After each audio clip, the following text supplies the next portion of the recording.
नमस्कार, आप देख रहे हैं न्यूज़ 24। आपके साथ मैं हूं अभिलाषा पाठक। लगातार हम बने हुए हैं जहांगीरपुरी हिंसा मामले में अपडेट के साथ, और इस वक्त की बड़ी खबर आपको बता दें कि जहांगीरपुरी में कांग्रेस नेताओं का अब दौरा देखने को मिल रहा है। तस्वीरों में आप देख सकते हैं अजय माकन, अनिल चौधरी समेत 15 कांग्रेसी नेता जहांगीरपुरी आज पहुंचे और पीड़ितों से मिलने के लिए ये तमाम नेता जहांगीरपुरी पहुंचे हैं, मौजूद है वहां पर। बीजेपी ने माहौल खराब करने के लिए बुलडोजर चलवाया, ये आरोप कांग्रेस की तरफ से लगाया जा रहा है और कांग्रेसी नेताओं को आगे जाने से रोका गया है। ये तस्वीर जहांगीरपुरी की आप देख रहे हैं, जहां आज कांग्रेस का प्रतिनिधिमंडल पहुंचा है। तो कल जहां ओवैसी को रोका गया था, कल टीएमसी का दौरा है और आज कांग्रेसी नेता लगभग 15 नेता जहांगीरपुरी में मौजूद हैं। अलग अलग तस्वीरें आपको दिखा रहे हैं। एक तरफ राहत मिली है, बुलडोजर नहीं चलेगा, 14 दिन तक यथास्थिति बनाए रखने के लिए एपेक्स कोर्ट ने कह दिया है। सुप्रीम कोर्ट ने अपने आदेश में कहा कि अभी बुलडोजर की कार्रवाई नहीं होगी। सभी पक्षों को नोटिस भी जारी कर दिया गया है। दूसरी तरफ कल ओवैसी पहुंचे थे जहांगीरपुरी वहां मिलने के लिए लोगों से, लेकिन उन्हें रोक दिया गया था। कल टीएमसी का भी दौरा होगा, जो कि महिला प्रतिनिधिमंडल होगा, और आज वहां कांग्रेस मौजूद है। तो कांग्रेस के नेता लगातार वहां पर मौजूद हैं, लोगों से बात करने की कोशिश कर रहे हैं और न्यूज़ 24 ने उनसे बातचीत की। क्या कुछ कहा अजय माकन ने, सुनाते हैं आपको।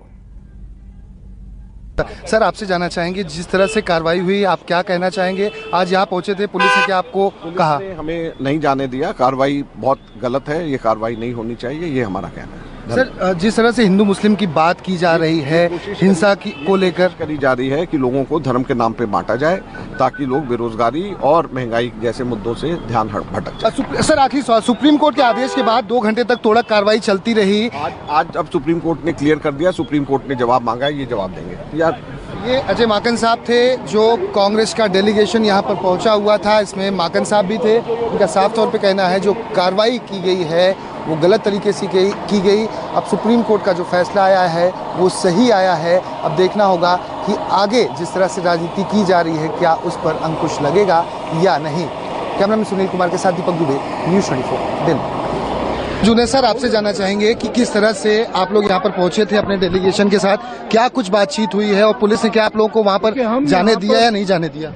लोग विश्वास के लिए आए हैं कि लोगों को लगे कि उनकी आवाज उठाने वाले लोग आज जिंदा हैं। ये जिस तरीके से आम आदमी पार्टी, जिस तरीके से भारतीय जनता पार्टी नूरा कुश्ती खेल रहे हैं, एक दूसरे पर आरोप प्रति आरोप लगा रहे हैं और सब अपने एक एजेंडे के साथ काम कर रहे हैं। हमारे यहाँ आने का मकसद था उन गरीबों को जिनके साथ अन्याय हुआ, चाहे वो किसी जाति धर्म के हों, उनको हिम्मत और हौसला देने के लिए आए। और जिस तरीके से सुप्रीम कोर्ट ने निर्णय लिया है वो साबित कर दिया है कि हिंदुस्तान के अंदर संविधान का राज है और हम सुप्रीम कोर्ट के बहुत आभारी हैं। पक्ष ये आरोप लगा रहा है कि मस्जिद के बाहरी हिस्से में कार्रवाई हुई अवैध था, तो बाहरी मंदिर हिस्से में क्यों नहीं हुई? देखिए, सवाल इस बात का है, ये जिस चीज का मकसद ही लोगों के बीच में दीवार खड़ा करना हो, जिस तरीके से नफरत का एक बाजार गर्म करने की कोशिश की हो, कांग्रेस ने हमेशा, आज नहीं, आजादी का आंदोलन जो था, कांग्रेस ने इस हिंदुस्तान को आजाद कराने के लिए कुर्बानियां दी हैं। आज उस संविधान का पालन हो, कानून का राज हो, उसके लिए आज हम यहाँ आए। आप ये बताएं कि जो न्यूज़ 24 से खास बातचीत कर रहे थे, इनका साफ तौर पे कहना है जो कार्रवाई है वो कानूनी, वो गैर कानूनी तरीके से कार्रवाई की गई। यहाँ पर अवैध तरीके से इस तरह से तोड़क कार्रवाई नहीं की जानी चाहिए थी। कैमरामैन सुनील कुमार के साथ दीपक दुबे, न्यूज़ 24 दिल्ली। सवाल ये उठता है कि एक तरफा कार्रवाई करते हो आप, लोगों को जो अधिकार कानून में दिया है, चाहे वो रेहड़ी पटरी का कानून है, चाहे मकान तोड़ने का, बुलडोजर भेजने का कानून है, आखिर कैसे डीएमसी एक्ट का उल्लंघन किया गया? इतने मुकदमे और मसले पेंडिंग है, वहां जाने की बजाय बुलडोजर वहां आता है जहां मामला सेंसिटिव है, जहां शांति कायम करने के लिए प्रयास किए जा रहे हैं, और बुलडोजर भेजना। गृह मंत्री के दरवाजे खुले हुए हैं, गृह मंत्री के साथ एलजी के दरवाजे बीजेपी के नेताओं के लिए खुले हुए हैं। तो सवाल आज ये है कि बीजेपी देश चलाना चाहती है, सरकार देश चलाएगी? तो कांग्रेस के अलग अलग नेताओं को आपने सुना। न्यूज़ 24 से बात करते हुए उन्होंने साफ कहा कि सुप्रीम कोर्ट के आदेश से एक राहत मिली है और हमें पूरा विश्वास है कि राज जो है वो संविधान का है और दूसरी तरफ सौहार्द बना रहे, इसके लिए यहाँ के लोगों से मिलने हम आए हैं और कांग्रेस पार्टी उनके साथ मौजूद है, ये विश्वास दिलाने के लिए आए हैं।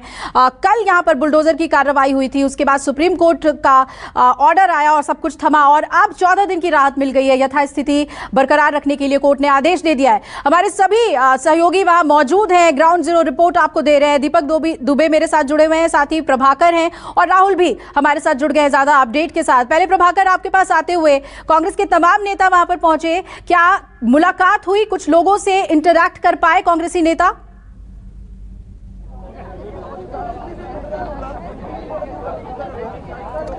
देखिए, कोई इंटरेक्ट नहीं कर पाया, किसी पीड़ितों से मुलाकात नहीं हो पाई, लेकिन कांग्रेस के नेता डेलीगेशन जो संदेश देने के लिए आए थे, सियासत में संदेश देने का उस संदेश का एक अलग मायने होता है, उस संदेश को देने में कामयाब रहे हैं। लेकिन मैं एक बात और कहना चाहूँगा, जोड़ना चाहूँगा कि सुप्रीम कोर्ट ने जो आदेश दिया था स्टेटस को का कि अगले 2 हफ्ते तक यहाँ पर स्टेटस को रहेगा, बुलडोजर की कार्रवाई नहीं होगी, एमसीडी की कार्रवाई नहीं होगी, मुझे लगता है कि उसमें एक आदेश और होना चाहिए था कि जहांगीरपुरी मामले में कम से कम पॉलिटिकल टूरिज्म नहीं होगा, यहाँ पर राजनीतिक पार्टियों के लोगों को नहीं आने देना चाहिए, क्योंकि इस मसले पर जब सियासत होगी तो बात बढ़ेगी।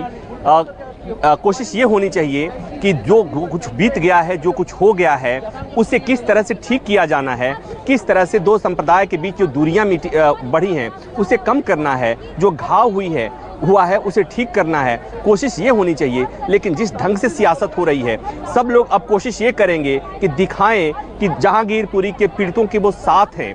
लेकिन बड़ा सवाल ये है कि जो ये हमेशा से दंगे की एक राजनीति शास्त्र होती है और उसमें कोशिश होता है पॉलिटिकल पार्टियों का कि चूंकि दंगे के बाद जब भी कोई आदमी, कोई पॉलिटिकल पार्टी का डेलीगेशन वहां जाता है तो ये दिखाने की कोशिश करता है कि वो पीड़ितों के साथ है, लेकिन वस्तुस्थिति ऐसी होती कम है। अब यहाँ पर एक बात मैं और जोड़ दूंगा अपने दर्शकों के लिए कि अगर ये बात कोर्ट के सामने कहा गया होता कि यहाँ पर पॉलिटिकल टूरिज्म नहीं होना चाहिए, सियासी पार्टियों को बयानबाजी करने से बचना चाहिए, तो शायद कोर्ट अपने आदेश में कह देता कि पॉलिटिकल लीडर्स को वहाँ जाने पर रोक लगा देता, लेकिन वो नहीं हो पाया है। मुझे लगता है कि एक चूक हुई है और इस स्थिति में यहाँ पर शांति बहाली के लिए ये थोड़ी सी दिक्कत मुझे समझ में आ रही है। तो एक बात और कि सुप्रीम कोर्ट ने जो स्टेटस को का आदेश दिया है 2 हफ्ते तक स्टेटस को रहेगा, लेकिन पीड़ा की बात यह है कि इस तरह की तस्वीर का स्टेटस को हो गया है, यहाँ पे सन्नाटे का स्टेटस को हो गया है, यहाँ पे जो अशांति, जो यह माहौल है, जो तनाव है, ये भी कम से कम 2 हफ्ते तक इसी तरह से स्टेटस को बना रहेगा। ये एक पीड़ा की बात है।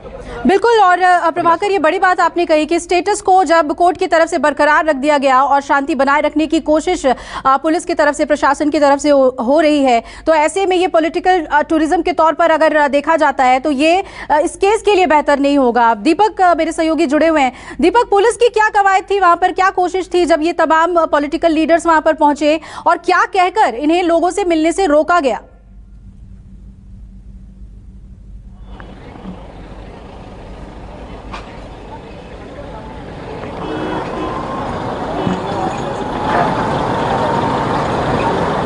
दीपक, मैं आपके पास आती हूँ। राहुल भी हमारे साथ जुड़े हुए हैं। राहुल, लगातार कांग्रेस के ये नेता कहते रहे कि हम पुलिस के साथ कोऑपरेट कर रहे हैं, प्रशासन के साथ कोऑपरेट कर रहे हैं, लेकिन जो मोटिव था उनका कि वहां जाकर लोगों से मिलेंगे, वो तो नहीं हो पाया। क्या कहकर पुलिस ने कांग्रेस के सभी नेताओं को रोका लोगों से मिलने के लिए? देखिए, हिंसा के दौरान जिस तरीके का पूरा घटनाक्रम आपने देखा था, जिसके बाद लॉ एंड ऑर्डर की जो सिचुएशन होती है उसको मेंटेन करना दिल्ली पुलिस के हाथ में होता है, यानी जो कानून व्यवस्था है वो दिल्ली पुलिस देख रही है। ऐसे में संभवतः जब तक पूरी शांति बहाल नहीं हो जाती, माहौल इलाके का शांत नहीं हो जाता, तो कोई भी पॉलिटिकल टूरिज्म हो उसकी जिम्मेदारी रोकने की पुलिस की होती है और आला अधिकारियों की कोशिश ये रहती है कि एक दायरे तक उनको रखा जाए, क्योंकि माहौल जब तक शांत नहीं होगा उनको नहीं जाने दिया जाएगा। क्योंकि जिस तरीके से कल तोड़क कार्रवाई जो आपने देखी थी, डिमोलिश जब किया जा रहा था तो लोगों में गुस्सा था, तो वो मीडिया भी थी, तो तमाम सवाल जवाब जब हो रहे थे तो कहीं ना कहीं वो गुस्सा दिख रहा था, दो समुदायों की बात होने लगी थी। लेकिन अब जिस तरीके से कोशिश पुलिस की ये थी कि इलाके में जैसे आवाजाही पूरी तरीके से बंद की गई है, मीडिया को दायरे में रखा गया है, ऐसे में उनकी भी कोशिश यही थी कि इलाके में माहौल शांत रहे और जो भी नेता जो आना चाहता है उसको एक दायरे तक रखे। हालांकि यही कल भी हुआ था, आज भी यही हुआ है। कांग्रेसी नेताओं को समझाया गया है कि माहौल के हिसाब से, लॉ एंड ऑर्डर की सिचुएशन के हिसाब से आपको आगे नहीं जाने दिया दिया जाएगा और यही वजह है कि उनको यहीं से वापस लौटा दिया गया है। ये तस्वीर इसलिए भी थी क्योंकि अब तक की इस इलाके की तस्वीर जो आपने देखी है, माहौल को जो शांत करना है, वो लॉ एंड ऑर्डर को मेंटेन करना है, वो दिल्ली पुलिस की जिम्मेदारी है और नहीं चाहेगी कि लॉ एंड ऑर्डर दोबारा से खराब हो और की स्थिति खराब हो। और ऐसे में उनकी कोशिश ये थी, प्राथमिकता यही थी कि एक दायरे में रह के जब तक उपस्थिति कांग्रेस ने वहां पर दर्ज करा दी। ये अलग बात है कि मिलने नहीं दिया गया वहां के स्थानीय लोगों से कांग्रेस पार्टी को। दीपक हमारे साथ जुड़े हुए हैं। दीपक, लेकिन एक सवाल तो बहुत ही लाजमी है, ये वहां के लोग भी सोचेंगे, जिस वक्त वहां पर अशांति फैली थी, हिंसा हुई थी और उसके बाद जब बुलडोजर चला था, उस वक्त कांग्रेस पार्टी या कोई और राजनीतिक पार्टियां नहीं पहुंची थी।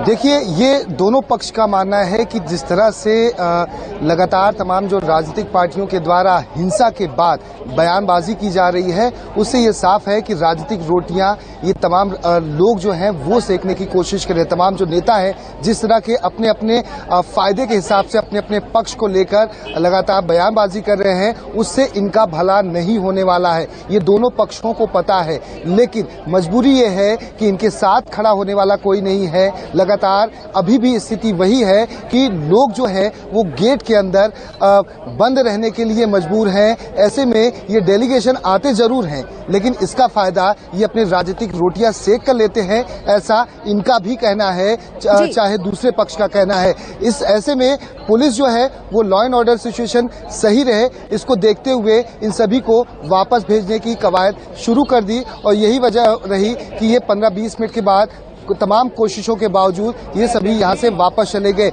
अभी भी लोगों के मन में ये शंका है कि राजनीतिक पार्टियों की तरफ से जिस तरह की बयानबाजी की जा रही है, अगर ये बंद कर दी जाए, जिस तरह से दोनों समुदायों के बीच में एक खाई पड़ चुकी है, उसे पाटने के लिए कुछ अच्छे बेहतर कदम उठाए जाए। बिल्कुल, यानी कि जहांगीरपुरी के लोग अमन और चैन चाहते हैं, पॉलिटिकल टूरिज्म नहीं चाहते हैं। और शुक्रिया दीपक आपका पूरी अपडेट हमें देने के लिए। प्रभाकर आपका भी शुक्रिया पूरी जानकारी देने के लिए। राहुल भी हमारे साथ जुड़े हुए थे। तो जहांगीरपुरी की ये तस्वीर है कि वहां पर इस वक्त राजनीतिक पार्टियां पहुंच रही हैं और कल टीएमसी का भी दौरा है, क्या उन्हें मिलने दिया जाएगा या नहीं, इस पर भी नजर रहेगी। इससे नमस्कार, मैं हूं मानक गुप्ता। अगर आपको हमारा ये वीडियो पसंद आया हो तो इसे लाइक और शेयर जरूर करें और हां, हमें सब्सक्राइब और फॉलो करना ना भूलें ताकि आप देश और दुनिया की कोई खबर मिस ना करें। तो जुड़े रहिए हमारे साथ और देखते रहिए न्यूज़ 24।